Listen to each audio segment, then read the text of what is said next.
Nikukaribishe mtazamaji wa Zanzibar Cable Television katika kipindi cha Afya Kwanza ambacho kinapewa support kubwa na ZOP Zanzibar Outreach Program ambacho kinaangazia masuala ya afya hapa visiwani Zanzibar, hususan katika TV hii ya Zanzibar Cable Television. Mwongozaji wako katika kipindi hichi leo nitakuwa mimi Amur Khamisi, ambaye tutaangazia masuala ya ugonjwa wa sickle cell, na hapa studioni niko na mgeni wangu daktari bingwa wa magonjwa ya damu kutoka hospitali ya rufaa ya Mnazi Mmoja hapa visiwani Zanzibar, Dr. Thuwain Nasor Saidi.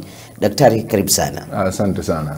Na nyuma ya kamera ni Siwazuri pamoja na Suleiman Haji ambao wanaongoza kipindi hichi katika siku ya leo, na tutakwenda moja kwa moja katika kuangazia mada yetu ambayo ni mada ya kuzungumza hasa kulitambua gonjwa hili na namna hatua zinavyochukuliwa na madaktari, lakini serikali pia wazazi wanatakiwa nini kukifanya ili kuona wale ambao wana ugonjwa huu basi wanaweza kupata huduma zile ambazo zinatakiwa kitaaluma na kuweka katika hali salama. Daktari, wewe ni daktari bingwa wa masuala ya damu na naamini gonjwa hili linatokana na damu, lakini kwanza tulifahamu hili gonjwa la sickle cell.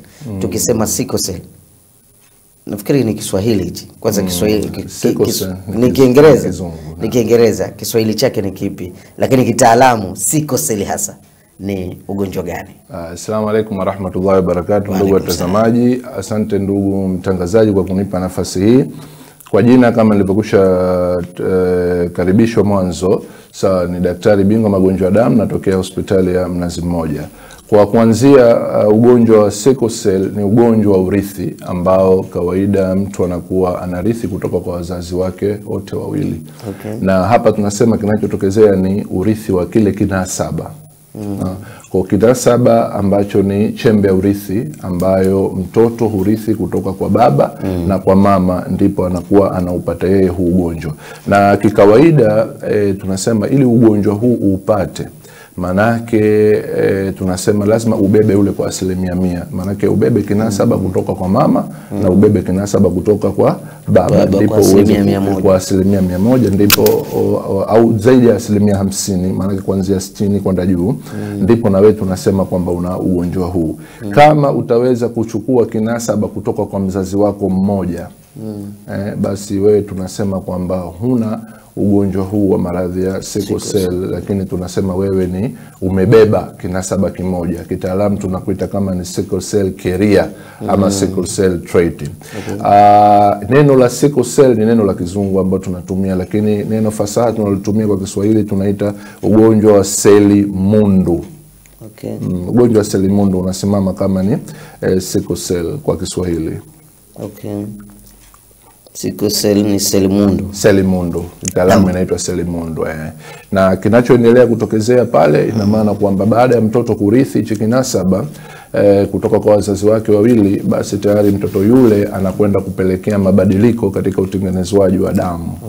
Kwa hivyo kawaida binadamu ambaye hana hili tatizo tunasema chembe yake nyekundu inakuwa ni muundo wa mviringo. Lakini anapobeba haya ili tatizo la sickle cell, ina maana chembe nyekundu, ndani ya damu tuna chembe nyekundu, tuna chembe sahani, tuna chembe hizi tunaita kama nyeupe, lakini hizi nyekundu ambazo tunatakiwa ziwe mviringo, anapokuwa mtoto ana ugonjwa huu wa sickle cell, basi anaanza kupata zile chembe nyekundu zinakuwa mfumo kama wa mwezi mchanga ama mfumo wa ndizi.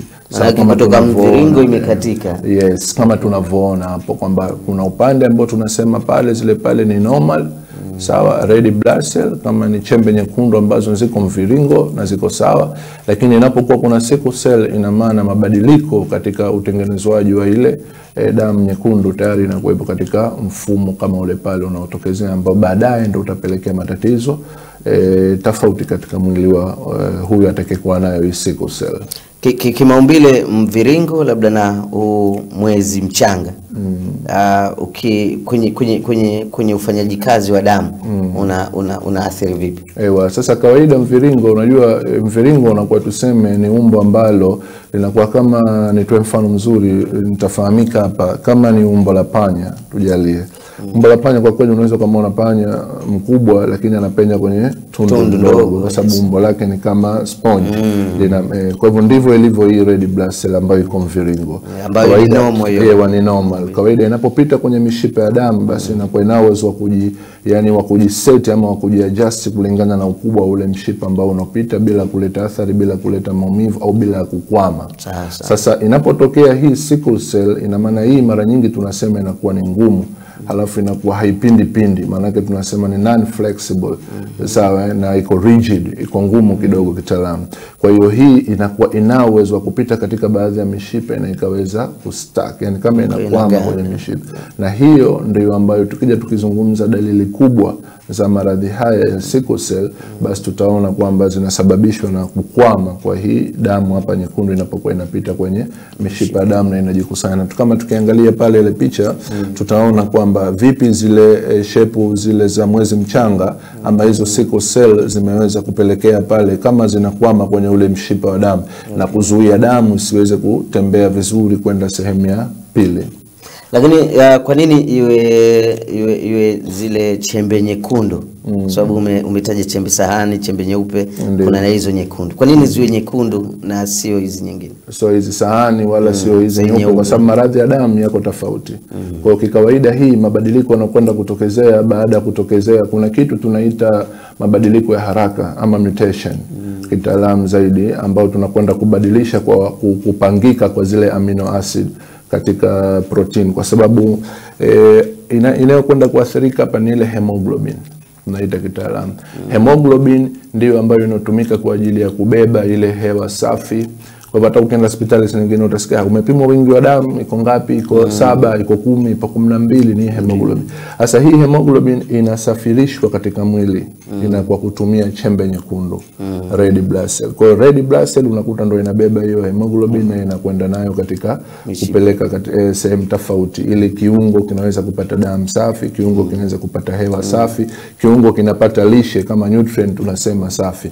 Kwa hiyo mabadiliko yanapotokezea kwenye hemoglobin maana tunasema automatic tayari anakwenda kuathiri ile chembe nyekundu, kwa sababu ndio mwenza, ndio anakwenda nayo pamoja, na tayari chembe nyekundu inaonekana kama hiyo ilivyo umbo la ndizi au umbo la mwezi mchanga. Na sababu yake nini? Kwa nini hiyo mwezi mchanga au ndizi?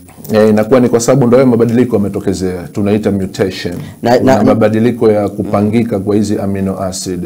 Sawa, kwa hiyo ile valini na kwa inapishana na glutamine, kwa hiyo katika cheni ya 6 katika protein. Huku ni ndani sana tunaingia nadhani lakini kwamba mabadiliko yanapotokezea kule kukosekana kwa ile amino acid katika base pale ambayo tunasema katika 6th position ya protein hii, hususan inakwenda kuaffect kwenye alpha chain. Sawa, kwa hiyo ina maana tayari inapelekea kuathiri kwa beta chain, kwa hiyo tayari inakwenda kuathiri katika kufanyika kwa ile chembe nyekundu. Na mtazamaji, ni kukumbushe tu tunazungumzia mada ya sickle cell au selimundu kwa lugha ya Kiswahili, lakini nataka utulie leo, ukae umsikilize daktari, maana yake anazungumza kidogo lugha za kitaalamu. Lazima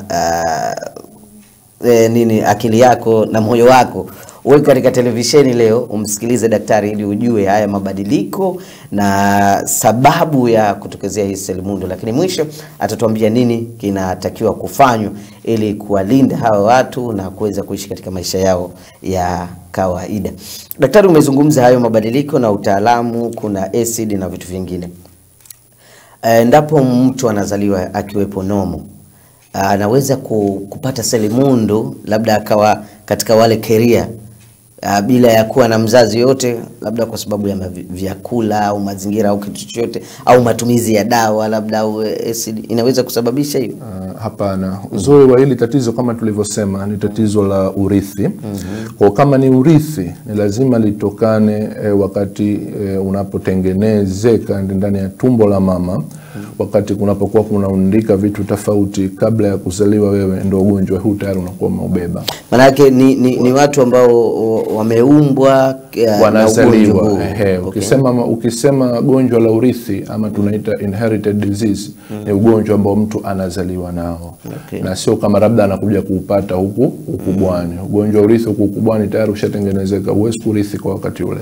Lakini mtu anazaliwa nao. Na ndio kama nilivyokwisha sema mwanzo, ni kwamba unachukua kinasaba wakati yale mabadiliko tuliyozungumza kule mutation inapotokezea. Kwa hivyo mtu huyo anakuwa tayari kishakuwa na mabadiliko.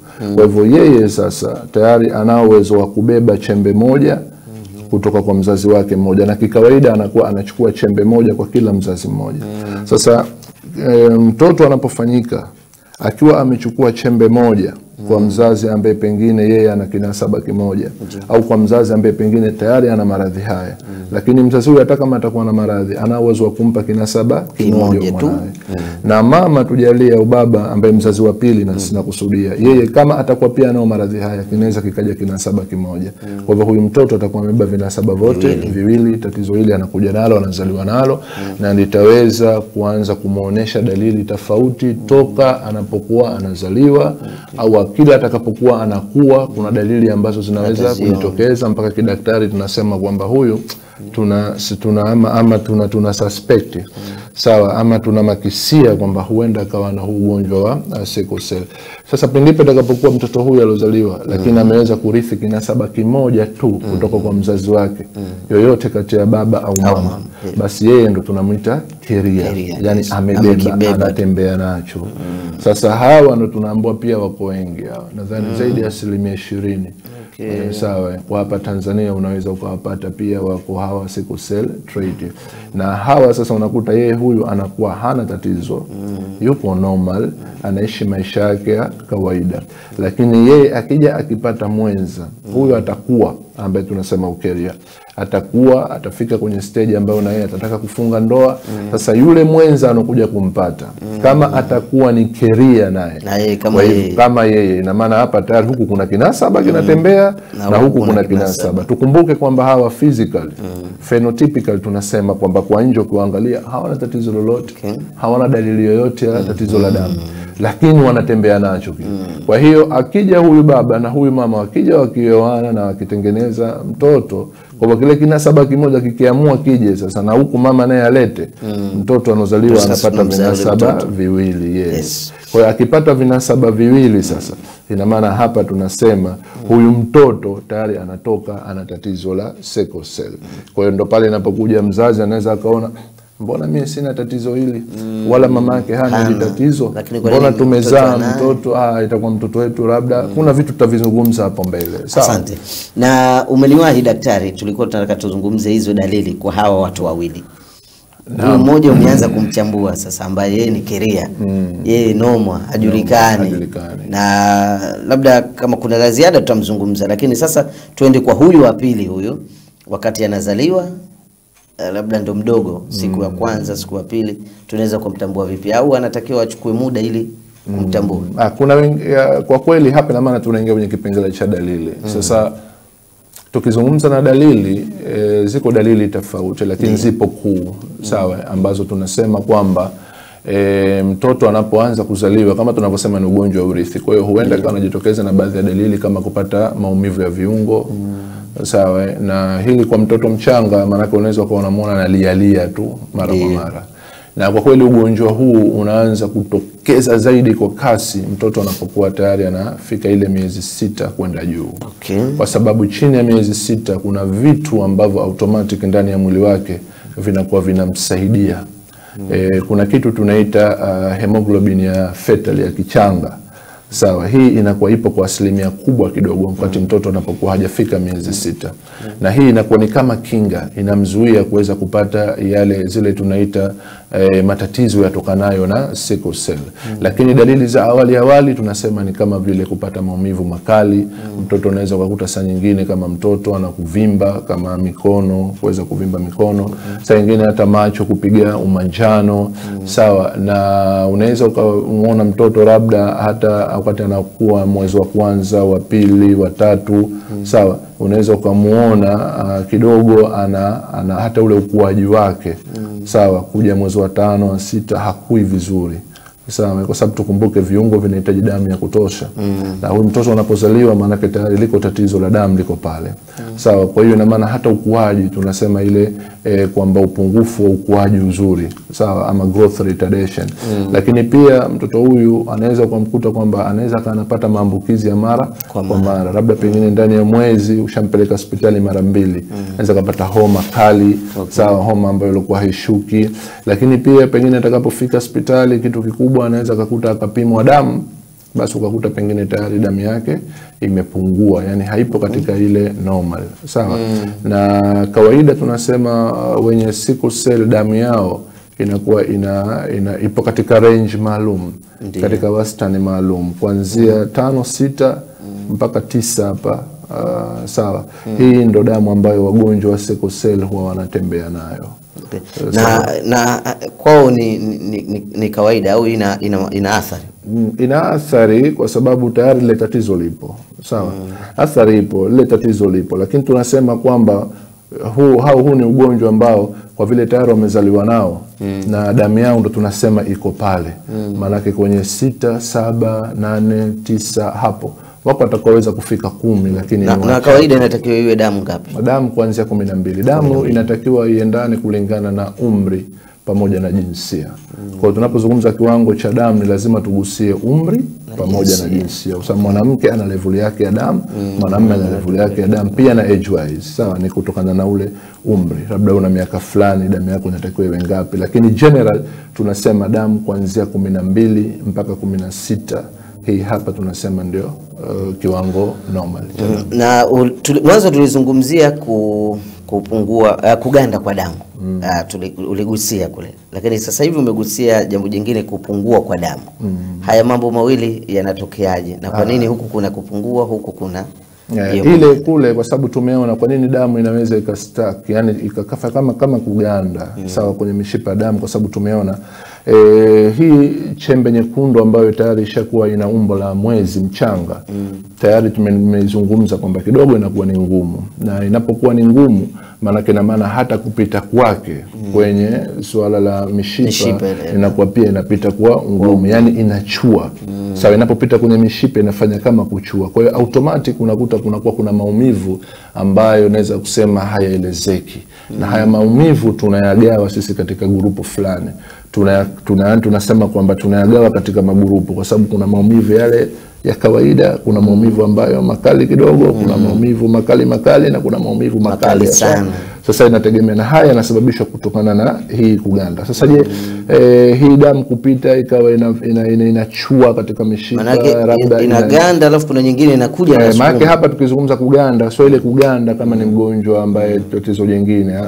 Kuna damu, ukizungumza damu kuganda ni kwamba labda tunazungumza hii damu imekosa baadhi ya vitu, imeganda kwenye mshipa. Yani hapa tunazungumza kama vile tulivyoona kwamba katika kusukumwa kwa damu kupita vizuri kwenye mshipa, yani inakuwa kama ikifika katika baadhi ya sehemu kama ina stuck, ndio kuganda kwenyewe. Lakini si kama inaganda inaanza kujigusanya na tengeneza labda maana yake uzito ule wa kusukuma kuenda sio ule wa kawaida, sio ule wa kawaida kutokana na baadhi ya sehemu. Na hii kuna vitu ambavyo inachangia kwa nini labda isiwe inakwenda vizuri. Kuna vitu vinapokuwa vinachanganyika, sawa, basi unakuta kwamba ile damu pia nayo kupita kwenye mishipa inazidi kuwa ngumu na yale maumivu yanazidi. Kwa nini tunasema huyu anakuwa na upungufu wa damu? Kwa sababu kuna kitu nadhani mwanzo sitakigusia, lakini damu hii inapokuwa tayari ishatokezea ile tatizo kwenye umbo la huyu ambaye tunasema tayari ana sickle cell,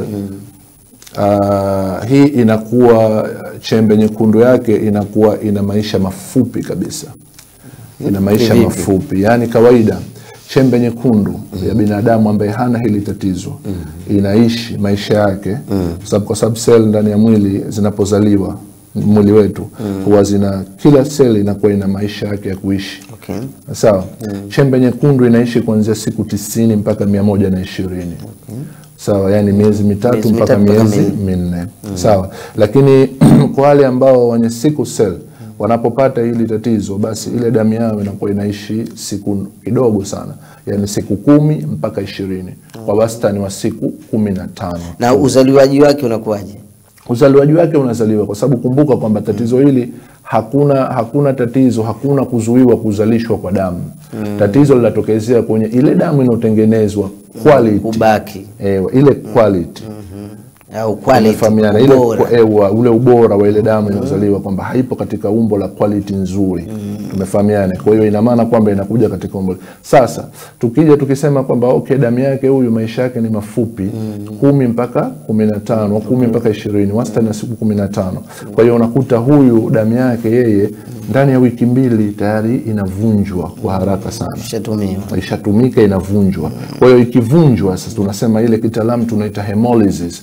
Yani hawa ile kuvunjwa kwa damu kunatokezea haraka ndani ya mwili wao. Ndio maana hakuna ile kukaa kwa muda mrefu kwa damu nyekundu. Kwa hiyo maana unakuta hawa maisha ya damu yao inakuwa yako kidogo, na automatic damu yao inafanya nini? Inaanza kupungua. Kwa hiyo ndio maana wao utawakuta damu yao 6, 7, 8. Manake huyo tunasema kwamba damu yake haina shida, inategemea na ile kiwango chake cha damu haswa.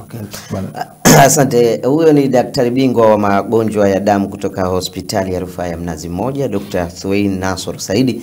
Na leo katika mada hii tunazungumzia ugonjwa wa sickle cell ama selimundu, na kazungumza kitaalamu na tumemuelewa zaidi, na bado tunaendelea katika mengine ambayo tuelewe hasa ugonjwa huu. Mimi naitwa Amur Khamis, mwongozaji wako, na daktari ulikuwa mara kwa mara unazungumzia neno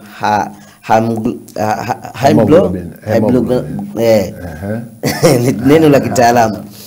Tukisema kwa lugha nyepesi tunakusudia nini, na kwa nini iwe hii ndio inazungumziwa sana hasa kwa issue ya damu kama hii? Kwa sababu kama tulivyosema, mabadiliko hasa yanatokezea kwenye hiyo hemoglobin. Hemoglobin inaweza kusema kwamba labda ni chembe ya damu ambayo kazi yake baadhi nimezitaja hapo mwanzo. Sawa. Na inapotokezea mabadiliko yale ambayo mtoto anazaliwa nayo, sawa, katika mwili wake, tayari athari inakuja kutokezea kwenye hii hemoglobin yenyewe sasa, ambayo nayo inaibadilisha mfumo ile chembe nyekundu. Yani tunasema deformed, sawa, shape yake inabadilika ile chembe nyekundu.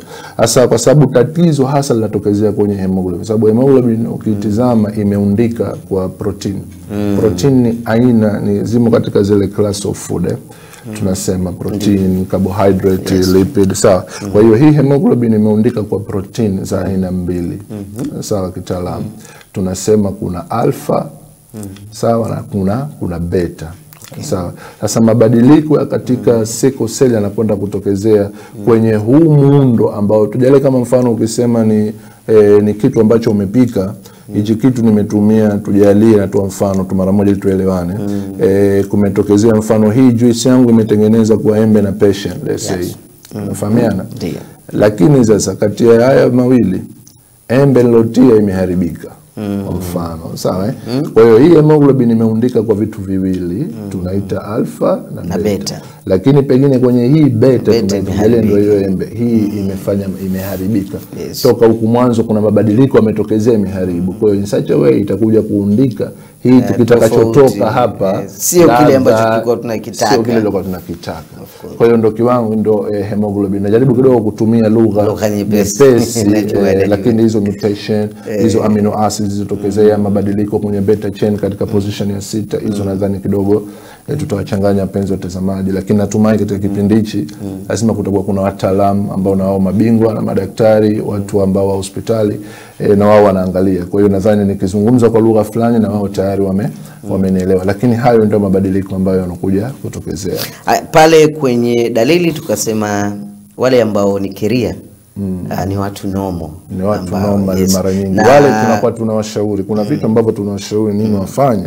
Kwa mfano wale pengine kila mwaka tunawashauri japo waweze kufanya tu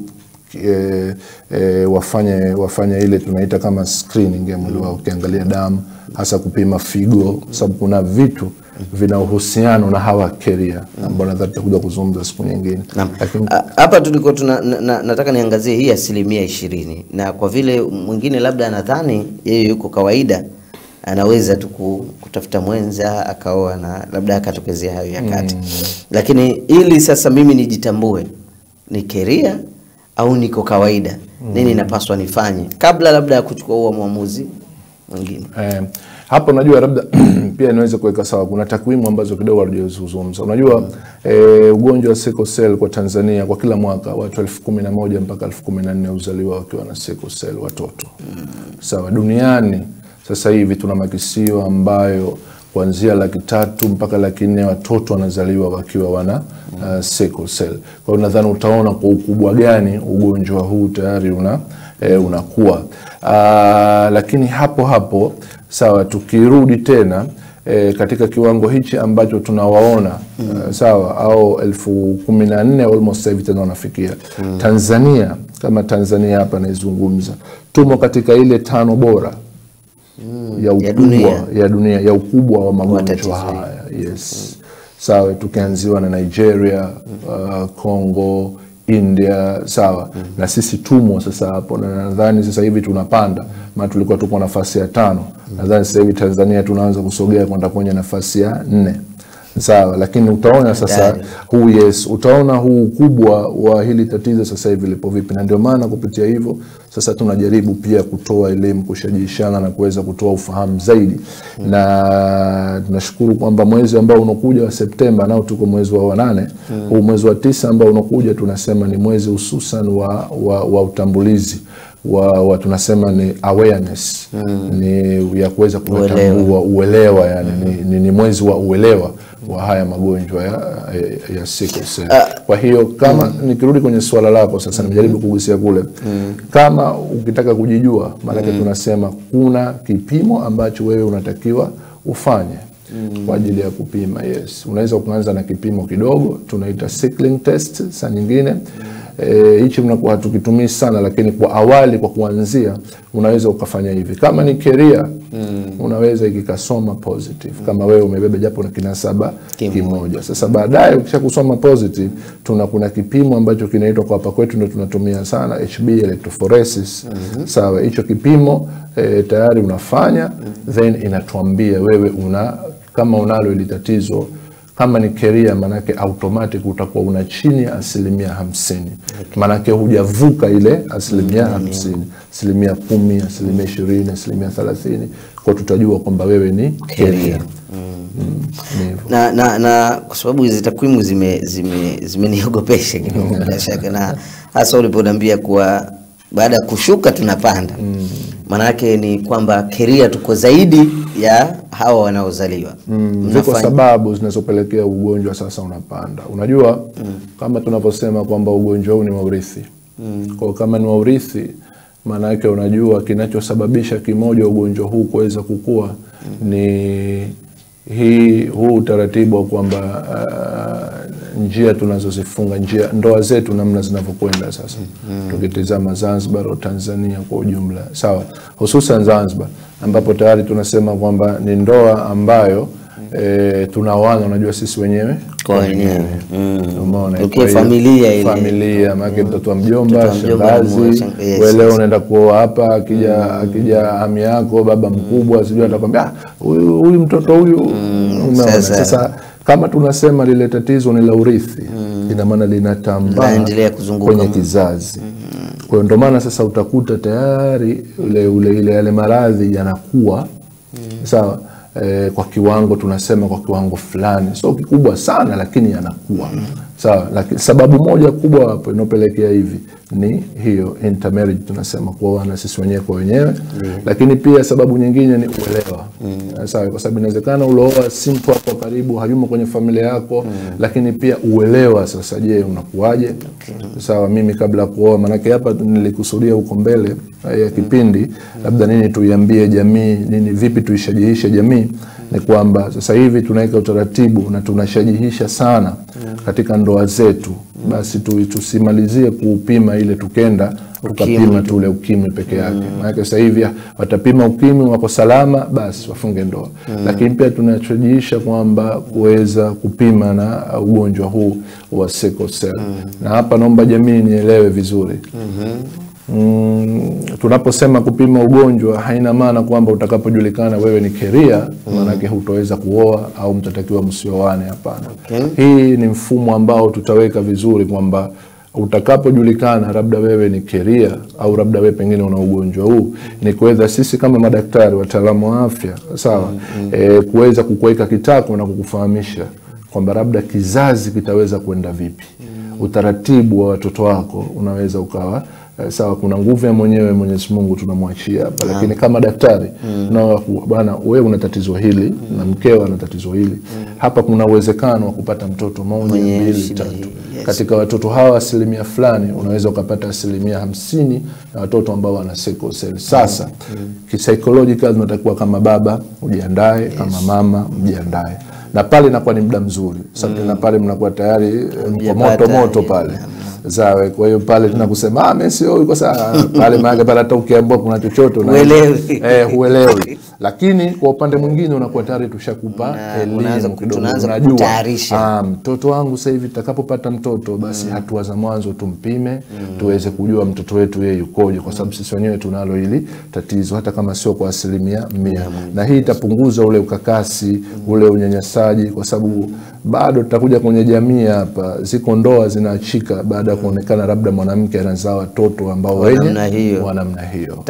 Yani kesi sasa inamwangukia mwanamke kwa sababu si ndio anozaa. Sasa unakutukana ile kutokana na ukosefu wa elimu wa mzazi wa baba hasa kuweza kujua kwamba sisi sote visababishi ni sababishi. Sisi ndo tunaamua pia.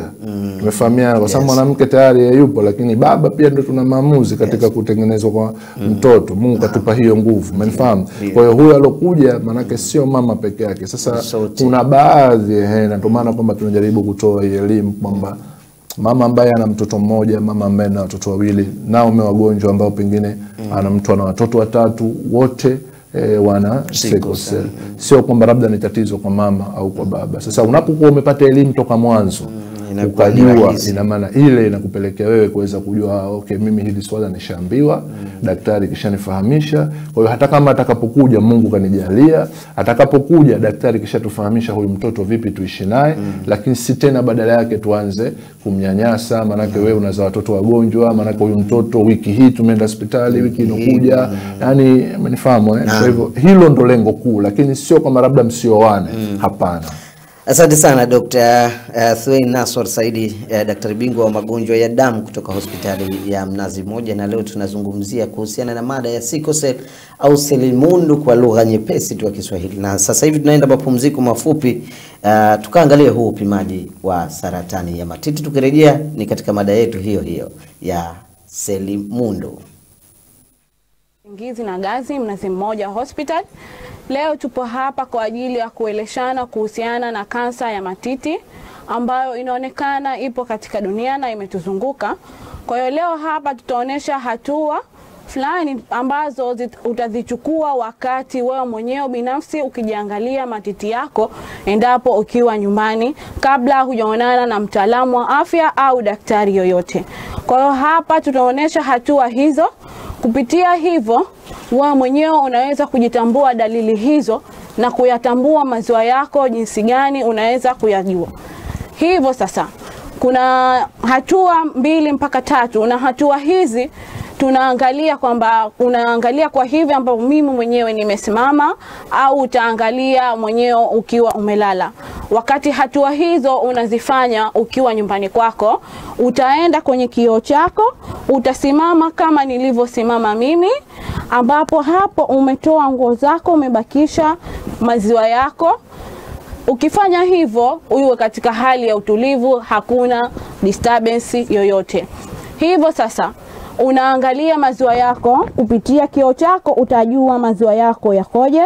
Kwa kawaida maziwa ukipandisha mikono juu, kwa kawaida maziwa yetu tunataka yawe sawa sawa, yani yatufate kwa kawaida. Endapo maziwa ukiweka mikono hivi, maziwa hayaja kufata au mmoja wapo likaenda chini, kwa hiyo sasa hapo ziwa moja utaangalia kwamba litakuwa lina tatizo. Kwa hapo ujiangalie wewe mwenyewe na ujifikirie ni tatizo gani kupitia dalili hizo. Ukimaliza hapo, unachukua mkono wako huu wa kushoto, unaweka nyuma hivi kama nilivyoweka mimi. Unachukua mkono wako huu wa kulia, unatumia vidole vyako hivi kwa kutumia tumbo hizi za vidole. Unakuja kuweka hapa takriban katika bega letu hili. Tukishuka chini hapa tunaona mfupa. Kwa hiyo utaligawa ziwa lako hapa kwenye mfupa, chini ya mfupa huu utaligawa ziwa lako saa 6. Ukishaligawa ziwa lako saa 6, utaanza kupalpeti. Kwa lugha ya kitaalamu tunaita kupalpeti, lakini wewe utapapasa. Utaanza kupapasa hapa chini huu mfupa. Utaanza kupapasa ziwa lako lote hili, unaenda nalo unapapasa kwa kutumia tumbo za vidole. Kwa unapapasa mpaka ziwa zima hili unalishukia chini, unaliangalia. Hapa tunaangalia ikiwa ziwa lako pengine lina uvimbe wote, au kwa kupitia hii mpapaso wako utapata maumivu sehemu yote kupitia ziwa lako. Kwa hapo utajigundua dalili hizo ikiwa kuna uvimbe huo. Lakini tunasema sio uvimbe wote ni kama ni saratani ya matiti au ni kansa ya titi. Kwa hiyo hapo utajigundua. Ukishajigundua hiyo dalili, utakuja kwa mtaalamu wa afya aliyo karibu nawe au daktari kwa ajili ya uchunguzi zaidi. Ukimaliza mkono wako huo wa kushoto, utakuja huu mkono wako wa kulia, utafanya kama nilivyofanya hivyo kwenye mkono wangu huu wa kushoto. Utaangalia tena ziwa lako, utalikata kama nilivyosema awali saa 6. Utapalpeti au utapapasa kupitia ziwa lako hilo kwa kutumia tumbo zako hizi za vidole.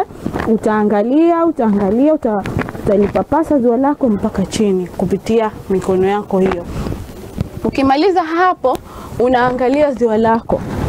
Je, kuna uvimbe wowote kupitia chuchu zako hizi? Pengine kutakuwa kuna mwasho au kutakuwa kuna mwekundu.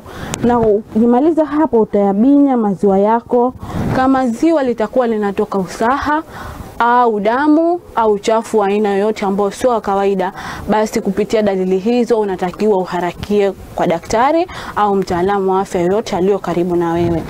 Maziwa yako takriban tunatarajia mama mjamzito ambaye akibinya maziwa yake ndio yanatoka maziwa. Kwa mtu wa kawaida hatotegemei ziwa lake lolote litoke kitu chochote ambacho kitatoka katika maziwa yake. Tumeelewana? Tukimaliza hapa, tukishaangalia hilo ziwa letu liko sawa, tunakuja tunageuka tena kwenye kioo chetu. Wakati tunageuka, tunaangalia kupitia kioo chako, kinakuzungumzia kila kitu na kinakuonesha kila kitu ambacho wewe unacho. Kwa hiyo ukifanya hivi, tunategemea hizi masa ambazo tunaita zitakufuata hivi na maziwa ambayo yote yatakufuata. Tumeelewana? Kwa hiyo hapo, endapo ziwa lako moja likawa limeshuka au umeliona haliko sawa, kwa hiyo ziwa lako hilo utaangalia kwamba halina tatizo na uje kwa uchunguzi zaidi. Tumefahamiana hapo? Ukimaliza hapo, utageuka hivi na kugeuka hivi kwa kujiangalia maziwa yote na sehemu zote mbili. Tumeelewana hapo? Tumefahamiana. Ukimaliza hapo, utalaza mikono yako hivi. Tunategemea ukilaza mikono yako hivi, maziwa yatakufuata hivi chini. Kwa hiyo sasa ziwa moja wapo endapo hiyo ni klipu ambayo inatuonesha juu ya upimaji wa saratani ya matiti. Kama tulivyo Afya Kwanza, basi huwa tunaangazia katika nyanja mbalimbali za magonjwa na namna ambayo natakiwa kama mwananchi kuchukua ili kuweza kujua dalili pale unapoathirika. Mimi naitwa Amur Khamis, na kipindi cha leo kama nilivyokuambia awali kwa tunazungumzia kuhusu sickle cell au selimundu, na tuko na daktari bingwa wa magonjwa ya damu kutoka hospitali ya rufaa ya Mnazi Mmoja hapa visiwani Zanzibar, Dr.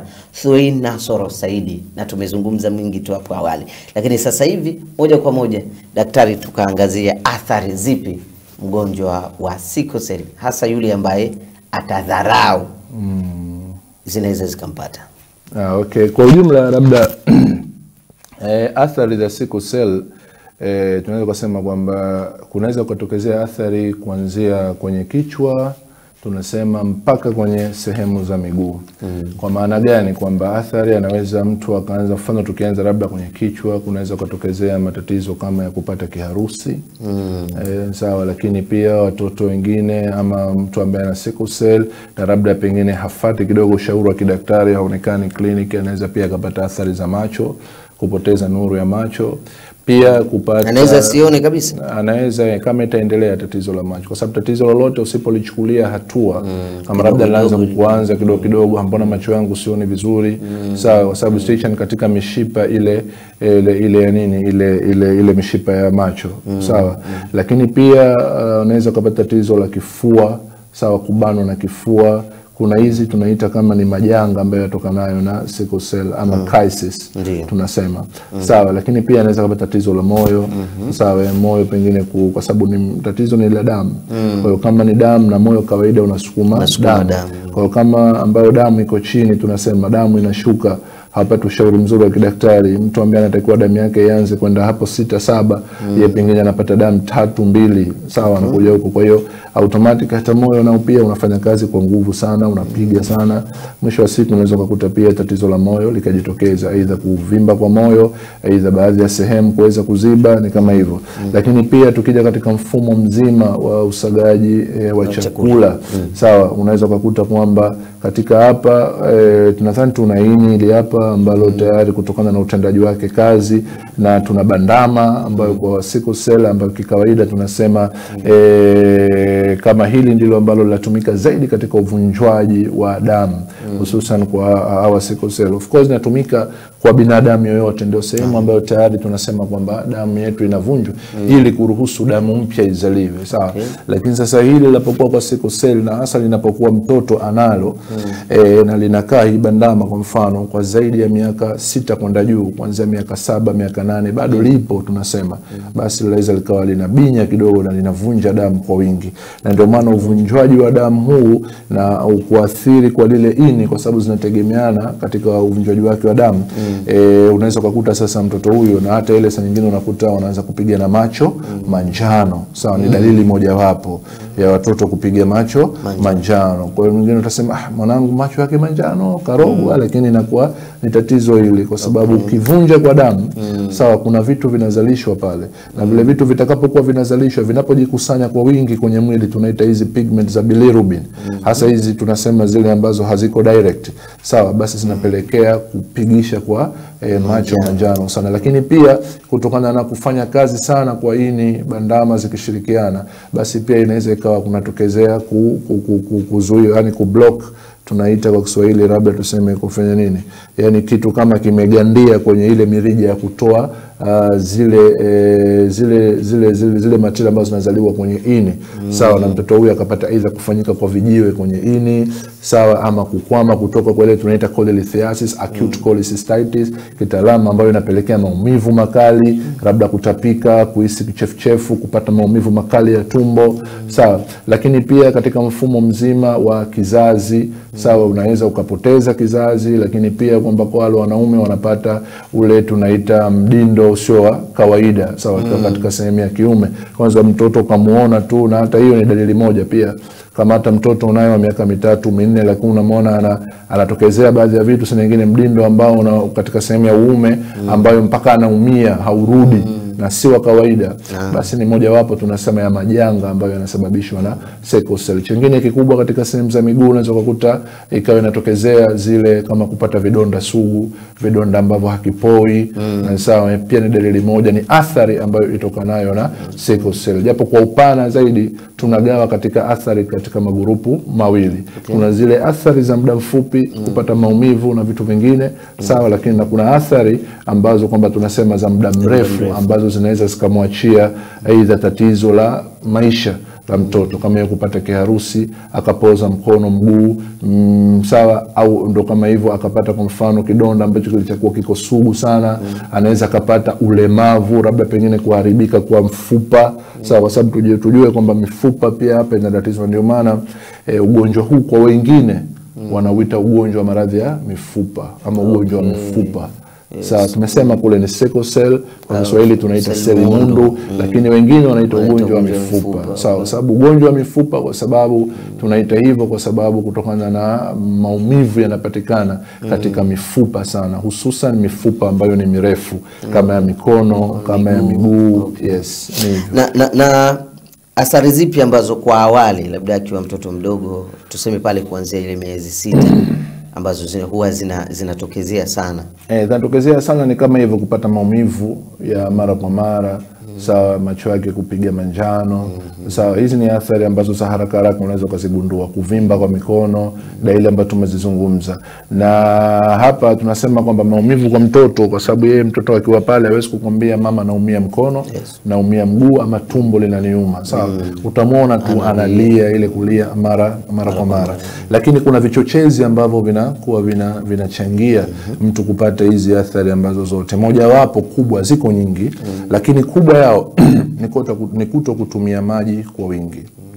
Sawa, tunasema hapa kwa sababu tumeona kwamba ile damu inakuwa ina tabia kidogo ya kupita kwenye kama inapita kwa kuchua. Kwa hivyo unapokunywa maji inapelekea kulainisha na kuweza kupita katika mishipa vizuri. Na ndio maana unapopata hii tunaita vaso-occlusive crisis kitaalamu, ama ni majanga kutokana na maumivu ya kwenye mwili, sawa. Hata wakija hospitali wanachofanywa ni kuwekewa maji, sawa, wanapewa kama dawa za maumivu, utakuta mzima na rudi zake nyumbani. Lakini pia kama kutakuwa kinachochangia tena kupata haya maumivu, kiachilia mbali kukauka kwa maji mwilini, kitaalamu tunaita dehydration, lakini pia kwa mfano kama kuna maambukizi, kama kuna infection ya aina yoyote. Sawa, na infection tukisema maambukizi, aidha kuna vimelea ambavyo vimeweza kuchangia kwenye damu, vimeingia kwenye damu yako, kama ni bacteria ama ni virus ama ni fungus, basi ni moja wapo. Lakini pia kitu kingine ambacho ni cha haraka ambacho tunakishauri zaidi kupunguza, of course, ni tatizo ambalo tayari wanalo, stress ya mara kwa mara, sawa. Ni moja wapo inachangia mtu kuweza kupata haya maumivu, hususan ya watoto wetu wa sickle cell.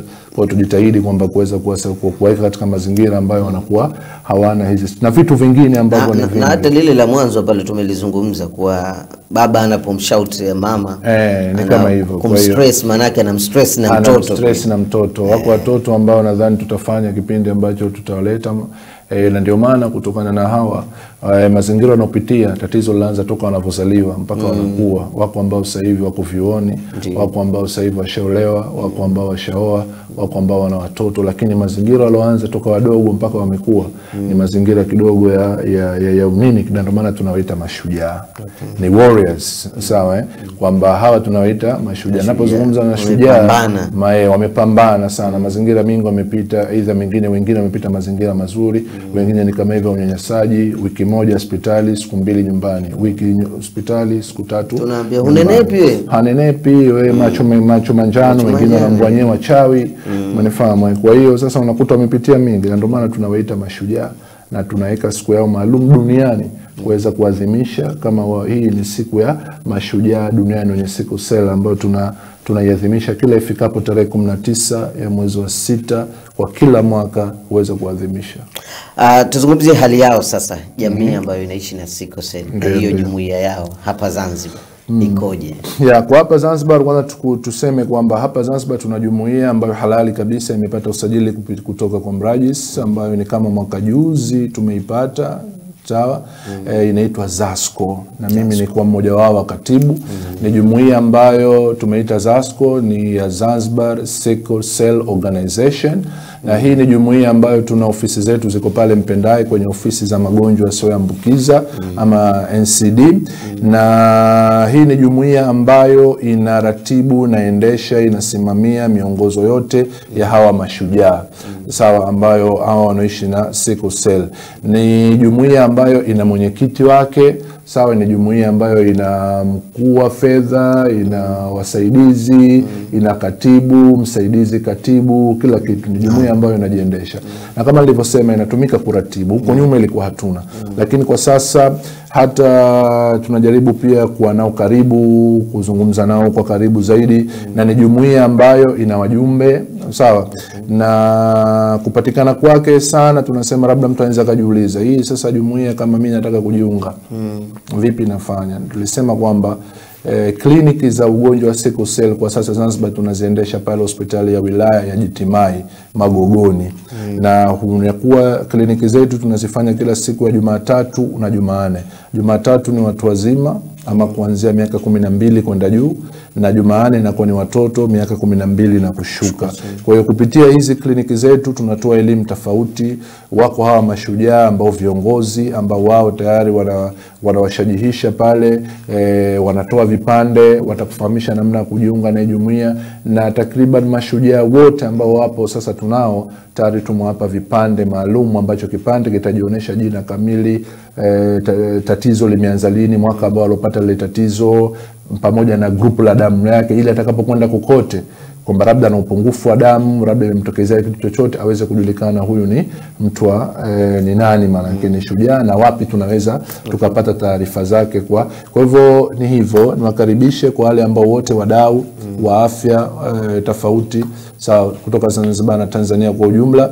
Tunayo HIZASCO sasa, ni furaha kwetu kuweza kuona sasa mashujaa wamepata wasimamizi, wamepata watu wa kutoa kilio chao kikajulikana, na pengine kupata nguvu kutoka sehemu tofauti. Tunaishukuru serikali ya Mapinduzi Zanzibar kupitia Wizara ya Afya, tuna support kubwa kutoka pale wizarani.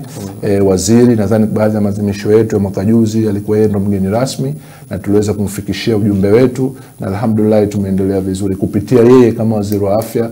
Ameweza kutusaidia kuweza kupata jengo maalum la hematology ambao tunadili na haya magonjwa, mimi na madaktari wenzangu bingwa ambao tayari tunafanya hizi kliniki sawa, ziko pale hospitali ya wilaya ya Jitimai. Na kule Pemba vipi? Tunategemea kwenda Pemba kwa ajili, kwa kweli Pemba bado hatujafungua kliniki, lakini nadhani kupitia kipindi hichi nadhani tunao hapa wadhamini pia kama Zopu sawa na wadau wengine, basi tupo katika, kwa sababu tukumbuke kwamba ni jumuiya ambayo bado changa. Ni hii ambayo tunaita Zanzibar Sickle Cell Organization mnayoiona hapo. Ni jumuiya ambayo inahitaji bado kujiendesha, bado inainuka. Kama ni mtoto basi bado ndo kwanza anaanza kwenda kwa mikono sawa, lakini tutakapoimaliza hapo, kwa hiyo kupitia wao tunaweza tukasema kwamba okay, sasa sisi tunao uwezo wa kwenda Pemba tukafungua, lakini lengo letu kufungua kliniki Pemba, kwa sababu tumezungumza hii ni jumuiya ya Zanzibar, ni lazima Pemba na kwa tuna mikakati mizuri ya kuhakikisha tunaifikia Pemba, tunafungua kliniki Pemba, jumuiya inajulikana, tunapata wanachama kutoka Pemba ili tuweze kuwasukuma. Kwa sasa nadhani tuna kiwango ambacho tunakwenda nacho ni zaidi ya 2000 sawa wagonjwa ambao tuko nao tayari tumewarekodi kwenye database yetu. Unguja na Pemba. Hiyo ni baadhi ya wagonjwa, wengi ni kutoka hapa Unguja, lakini wako ambao wametoka Pemba wanakuja kliniki kila baada ya miezi 2 au 3. Kwa sababu muda wetu kidogo umeenda sana. Mwisho Dokta, tunataka utuambie njia za kuzuia japo kwa ufupi, lakini pia ushauri wako hasa kwa wagonjwa na wazazi wao ambao wanaishi nao. Jambo la kwanza mimi naweza kushauri kwamba njia za kuzuia, kama tulivyoona kwamba huu ni ugonjwa ambao wa urithi. Kwa hiyo nadhani njia kubwa ya kuzuia ni kama nilivyokwisha kuzungumza, wakati wa ndoa. Bora tuanze kabla. Kabla ya ndoa, kabla ya ndoa ndio hiyo pale kunakuwa kuna pirika za kufanya hivi. Basi katika zile pirika za matayarisho za hii ndoa, basi pia kutengwe muda wa kuweza kupima hili tatizo. Na si lazima kwamba iwe kwamba hii familia kuna mtu ana maradhi ya mifupa kwa hiyo ni lazima, au sickle cell kwa hiyo lazima tukapime, lakini iwe ni kama tunavyofanya kupima HIV, basi iwe inapimwa na sickle cell. Nadhani itakuwa ni njia moja ya kuzuia au njia moja ya kuweza kupata elimu tosha, kwa sababu kitendo kinachokwenda kutokezea baadaye baada ya kupatikana kwa watoto baadaye kama wazazi. Sasa nije na wazazi, unajua kawaida tukumbuke kwamba hili tatizo ni la urithi. Mtoto wako anapolipata hili tatizo, maana yake wewe unatakiwa ujisikie vibaya kidogo, kwa sababu wewe mzazi ndio sababu ya kumpa yule mtoto lile tatizo. Kwa hiyo kama mzazi hakuna sababu ya kuweza kumtenga ule mtoto, kumnyanyasa au kumnyanyapaa kwa upande kwa njia yoyote ile. Lakini pia kwa upande mwingine kama mzazi unatakiwa uhisi kwamba ile huruma kwamba huyu mtoto bila mimi kuwa na ile tatizo yeye asingelipata. Sasa badala ya kuona kwamba huyu mtoto anaumwa tu hivi na hivi, kwa hiyo wewe sasa ujisikie kwamba okay, mimi nimpe support huyu mtoto aweze naye kufikia malengo ya yale ambayo ya watoto wenziwe wanafikia. Tukumbuke kwamba shujaa ama mtu ambaye mwenye sickle cell anaishi kama anavyoishi watu wengine. Kama Mungu kamwandikia kufika miaka 70 atafika. Kama Mungu kamwandikia kufika miaka 40 atafika. Kama Mungu kamwandikia miaka 10 ya kuishi ataishi. Sivyo vile imani zetu nyuma kwamba walikuwa wanaona mtu mwenye maradhi yake akifika miaka 20 na hapana. Sisi tuna watu na ushuhuda kabisa naweza kukuletea kabisa, tuna wagonjwa ambao wana miaka 60, wana miaka 50 ambao tunawaona kliniki na wao wana familia zao, wanapima, wanaishi kama kawaida. Kwa hivyo hiyo sio kweli. Kwa hiyo kwa upande pia wa jamii, nikija kwa upande wa madrasa, kwa upande wa walimu, kwamba hawa kama tulivyozungumza kwamba leo unajua kuna vitu ambavyo pia vinapelekea wao wasiwe saa nyingine kwa sababu ni maumivu ya mifupa, lakini pia yanasababishwa mbali vile tulivyovisema maji na maambukizi, lakini pia ubadilikaji wa hali ya hewa kama baridi. Kwa hiyo saa nyingine unaweza kukuta kama asubuhi anaamka kuna baridi, mtoto huyo anashindwa hata kuinuka pengine kwenda skuli siku nyingine, hata kwenda chuoni. Kwa hiyo kama ndugu walimu, ndugu wa maskuli na madrasa, muwaelewe hawa watoto si kama wanakuwa ni watoro, si kama wanakuwa wanaekti, na pia tunakuwa tunashauri hata kupigwa kwao kwa sababu ya automatic maumivu anayo. Yaani tukisema mwenye sickle cell maana yake anatembea na maumivu. Maana ukimpiga umemwongezea. Pale anapokuja tena mpaka hospitali akalalamika, maana yake ndo tunasema yashafika katika stage fulani, lakini mara nyingi ukimwona tayari maumivu yapo. Kwa hiyo ni kama walimu, ni kama ambao tayari wa skuli, nadhani watu tunapita maskuli kuweza kutoa elimu. Kwa kupitia kipindi hichi pia ni shauri jamii, walimu, wazazi, nadhani tuwe nao kwa karibu mashujaa wetu, tuwajali, tuwape elimu na wao tuwahisi kama ni watoto kama walivyo watoto wengine. Asanteni. Nikushukuru Dr. Thuwain Nasor Said, daktari bingwa wa magonjwa ya damu kutoka hospitali ya Rufaa ya Mnazi Mmoja, tukizungumzia ugonjwa wa sickle cell ama selimundu leo kwa upana wake na kitaalamu zaidi ili kufahamu ugonjwa huo. Mwongozaji wako mimi naitwa Amur Khamis. Hii ni Afya Kwanza na imepewa support na Zanzibar Outreach Program ZOP katika kukufahamisha masuala ya afya. Nyuma ya kamera ni Siwazuri pamoja na Suleiman Haji. Mimi sina la ziada hapa kutokea katika Afya Kwanza. Nikutakia utazamaji mwema wa vipindi vinavyoendelea hapa Zanzibar Cable Television na bye bye. Asante sana daktari. Asante.